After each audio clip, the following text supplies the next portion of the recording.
Hi, we will look at the 23rd May consortium sample question. This is a question set of legal reasoning. As you're aware, the consortium is giving us supplementary materials starting from 20th of May and going till June of 1st. That's the schedule that they released. And some of them are for UG and some of them are for PG. I already put a video on the 21st May question, which is on English language. In this particular video, we look at the legal reasoning sample question they released on the 23rd of May. When you look at the legal reasoning question, this is not per se a legal issue. So one thing that we keep seeing in the consortium question, if you look at the sample test number 1, sample test number 2, sample test number 3, and the consortium paper is actually what they're actually testing is the reasoning and not necessarily testing the legal element of it. When I said legal element of it, your knowledge of law is not being tested. What is being tested is the reasoning of the questions. So look at all the questions they put up. It's not like barring maybe one or two questions here and there. It's not like questions which ask about, let's say, one specific issue about vicarious liability as a concept, and your knowledge of concept is required to answer that question. No, they are all the passages are general issue that is being picked up, and and then you have questions that follows. One of the things that you must do when you look at a legal reasoning passage, the process is absolutely important. The process is simple, that at the end of the day we have to make a certain decision. The question is asking us as whether something is right, something is wrong, something is valid, something is invalid. Usually the decision ends up having uh, a two element to it. Either something is right, yes or a no, and there is a reason that is given for that particular decision that you made. So if yes, what is the reason for that? If no, what is the reason for that? In this process, the process therefore is more of a decision making process, and that's a good way to look at these kind of questions. Therefore, the first step is to actually read the passage.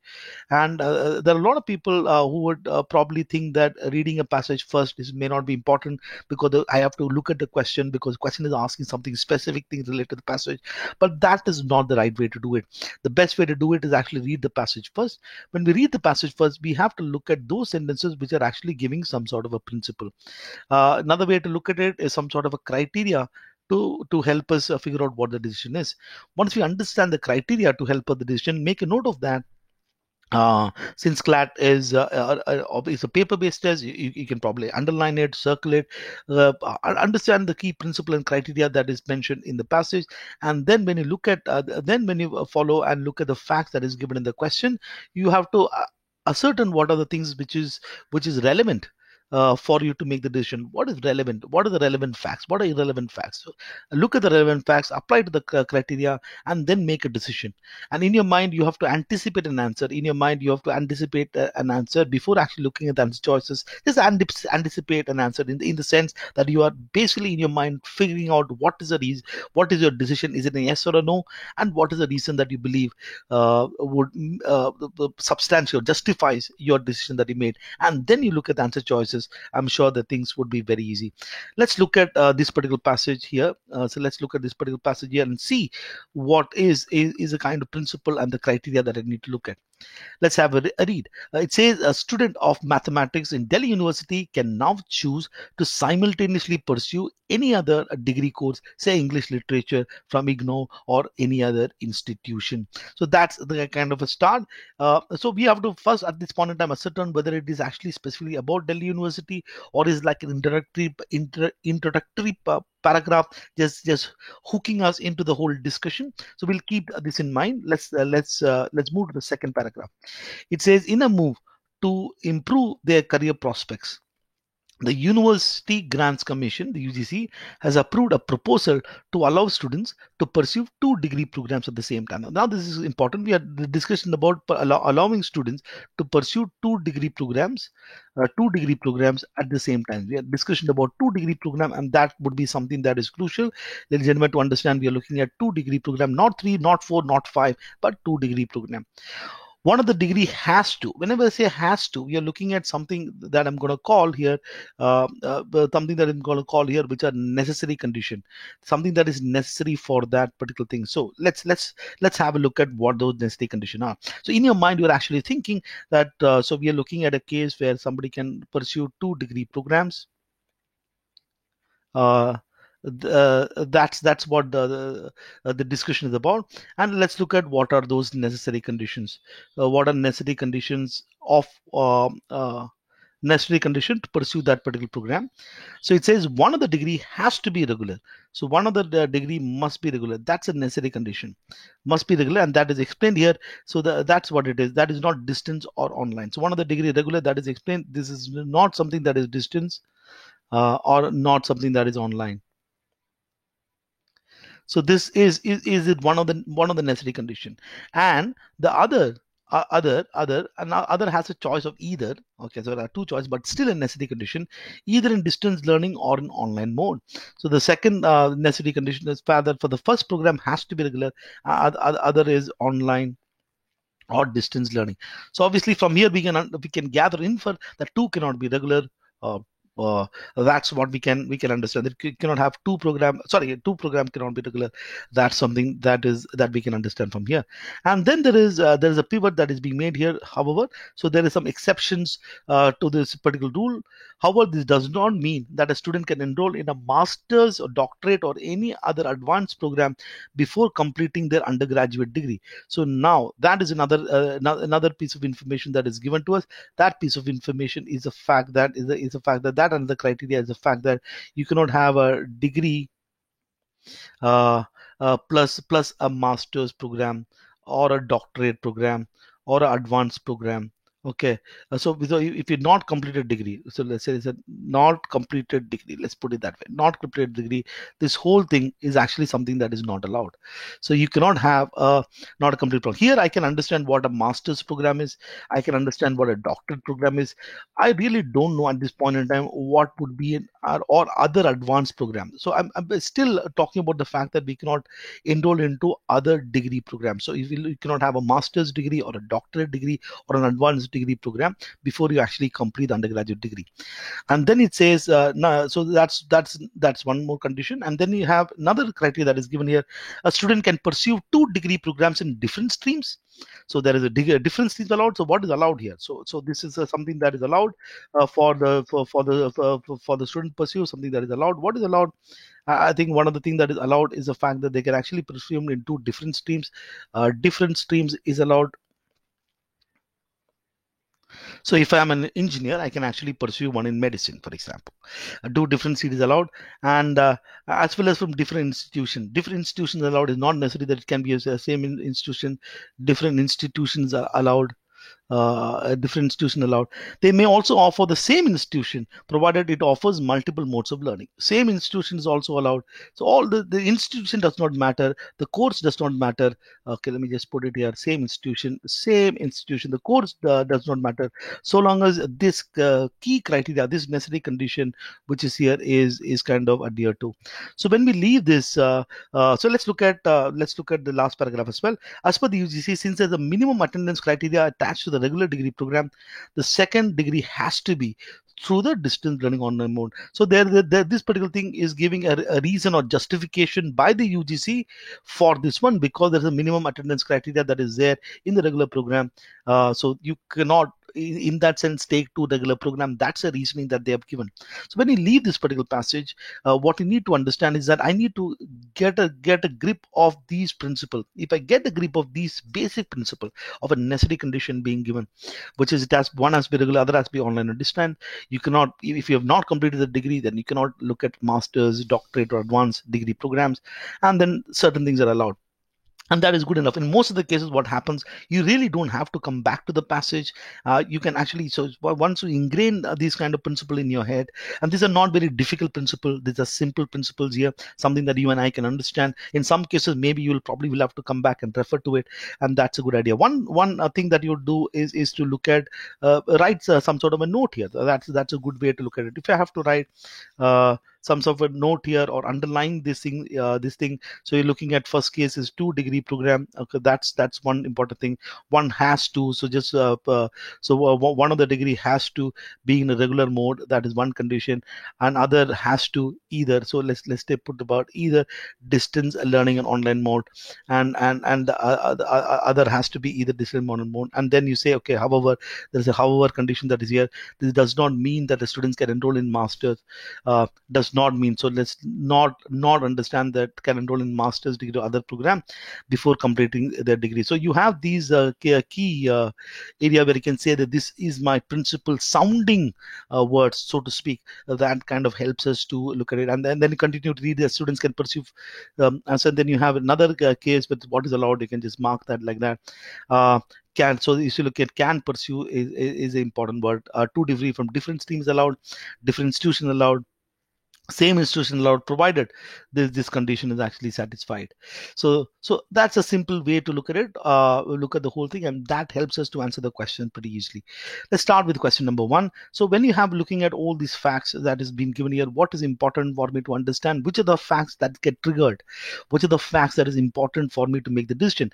Those facts that gets triggered are those facts which to me make sense. Has to, for them to get triggered, these criteria, this fact has to have some implication to this criteria that is there. So that's how we look at that fact. So let's look at Madhav is currently enrolled in a third year. So third year, so one is that he's not completed his graduation, still going on a 5-year law program, so 5-year undergraduate program. So he's looking at a degree program which has not completed. That's important.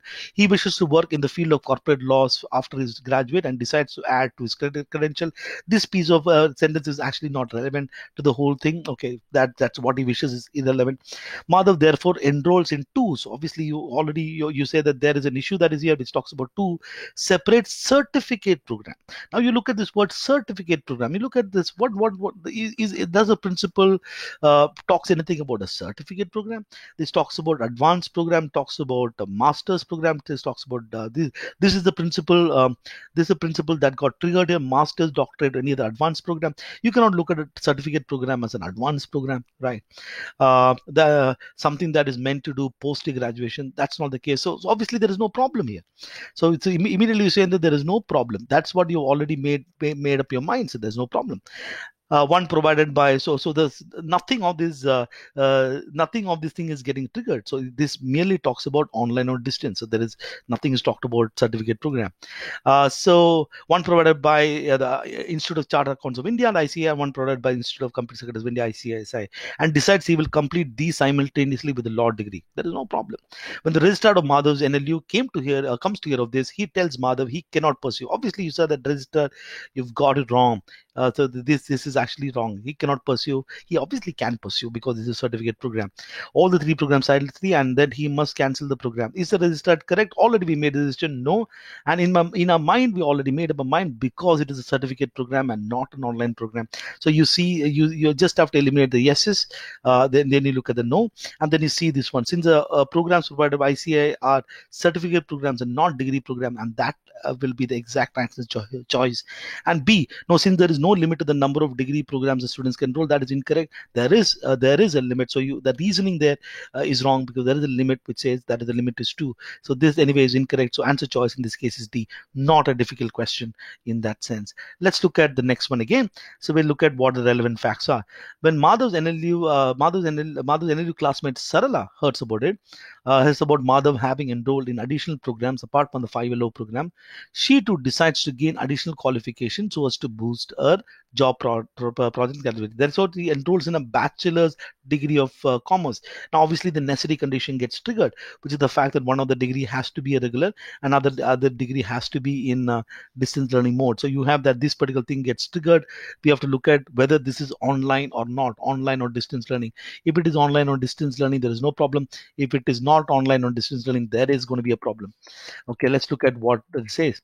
Program at a college in the city. See, since the class for BCom program are conducted in the evenings, oh my goodness, there is a problem. This is not, other has to be either distance learning online mode. This is not distance learning. This is not online. So therefore it's a program. It's a full-time regular program.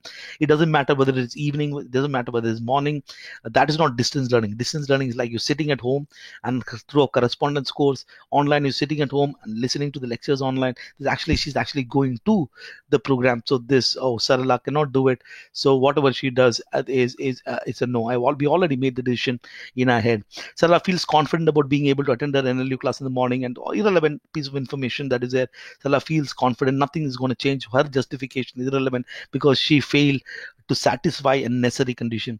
All the BCom classes are conducted on the college campus in the regular online mode. The campus is quite close to the BCom classes are conducted in the college campus in the regular mode, and this is an important information that said, which also reiterating that the BCom classes are conducted on the college campus in the regular mode. Okay, so which means that get triggered. Other has to be in the distance learning mode. So obviously, whatever Sarla is doing is a no. How the registrar, the campus, how the registrar of NLU tells Allah that she cannot be enrolled in the BCom program while she's still enrolled in this program. Registrar is right. Does Sarla have to cancel her enrollment in the BCom program? Yes, she has to. Yes, she has to. Then you eliminate the no's in this particular case, and you already know the reason. So the first we are evaluating now the reasoning is, since a student can only end in two different programs if they are in the same stream, not necessary. So this is not multiple streams are allowed. That is not the right reason. The right reason, obviously, in this case, since the students in regular program can only enroll for a second degree program if the second degree program provided the online distance mode. Pretty straightforward to look at that question as well. So let's look at the 1.3 Hamza. Let's see what is Hamza's story, who is also in the same batch as same as same NLU as Madhav and Sarla.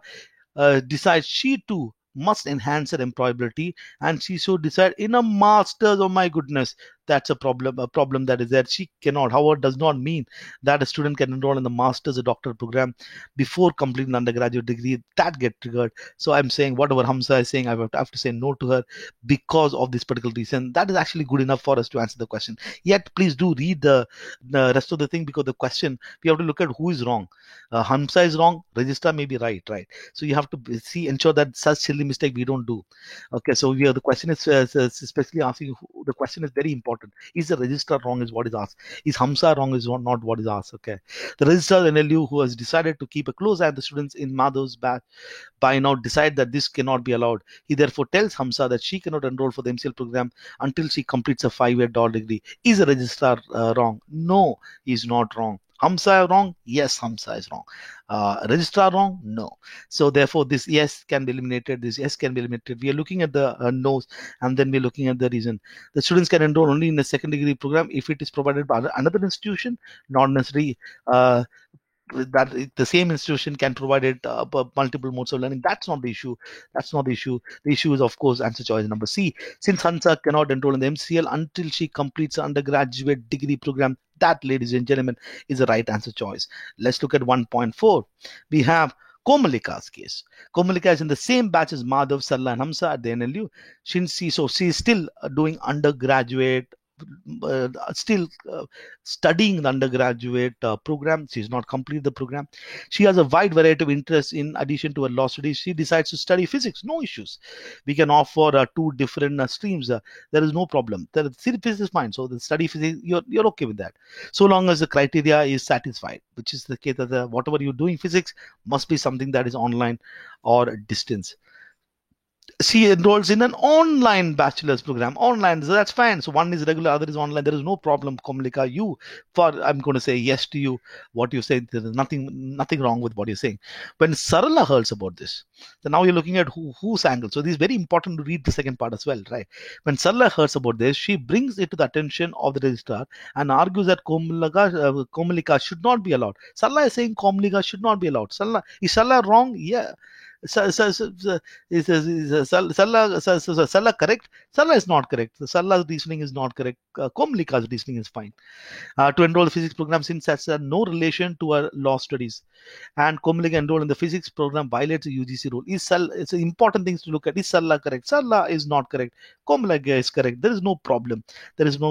She can pursue 2 degrees in different stream. Provided, of course, this condition, one has to be in regular, other has to be in distant learning mode.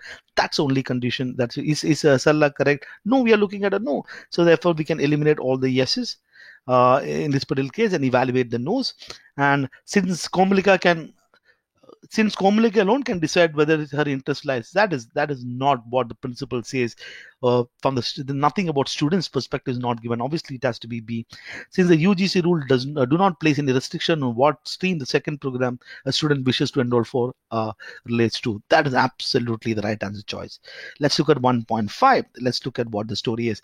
The registrar of NLU, where Madhav, Sarla, Hamsa, and Komalika are all studying, is inspired by the students' effort toward obtaining additional qualification. Now you're talking about register wanting to do something. Register is someone who's already completed his graduation, I'm assuming. Anyway, let's look at he therefore start teaching in three different degree program. The whole thing in this particular case is about teaching, but all the principle is talking about somebody learning. So this is actually not relevant. This whole thing about teaching is not mentioned anywhere in the principle. All provided by the same NLU in the regular mode simultaneously. Since the registrar has completed होना चाहिए, completed his doctorate many years ago, and since he is not enrolled as a student in any of these programs, he claims there is no obstacle to his teaching in a bachelor's degree and doctorate program simultaneously. So it's about teaching here, right? So this is about he's already completed doctorate. Give the man a break, or give the lady a break. Obviously, he or she can do anything. So this is about teaching. So this is actually not relevant to us, anyways. The NLU administration, however, tells the registrar that his teaching three different in the regular mode exceeds the limit of 2 degree program. 2 degree program is not related to teaching. 2 degree program limit is for you enrolling into a program. So has the registrar exceeded the limit? No, there is no limit in the first place. I already also, which means in this case A and B goes for a toss. See, we are looking at the nose. Let's evaluate the nose. Since the registrars have already completed doctorate program many years ago, that's not may not be the right one. So let's read read D. Since the limit described in the passage relates to the number of degree programs the students can enroll in simultaneously, and not the number of programs that one can teach simultaneously, that is, ladies and gentlemen, the right answer choice. Yes. So what have we learned from here? A couple of things to me. The learning is the number one learning is the fact that the cases that is going to be given to you does not actually require the cases that is given to you is basically a case which is testing your ability to reason. That ability to reason, ladies and gentlemen, is a process of making a decision. We have to make a decision, yes or no, and then we have to give a reason for the decision that we are making. Where would we get these reasons? The reasons has to be from the criteria that is laid out in the passage, criteria or the principle that is laid on the passage. So when you read the passage first, and you must read the passage first, your ability, you're looking at what is a principle sounding sentence. That's what it is. This is not a principle sounding sentence, right? The first paragraph is not a principle sounding sentence. We're looking at a principle sounding sentence, which is here. This is a key paragraph that is there. Once you read the passage, understand the principle very clearly, necessary conditions, the sufficient conditions,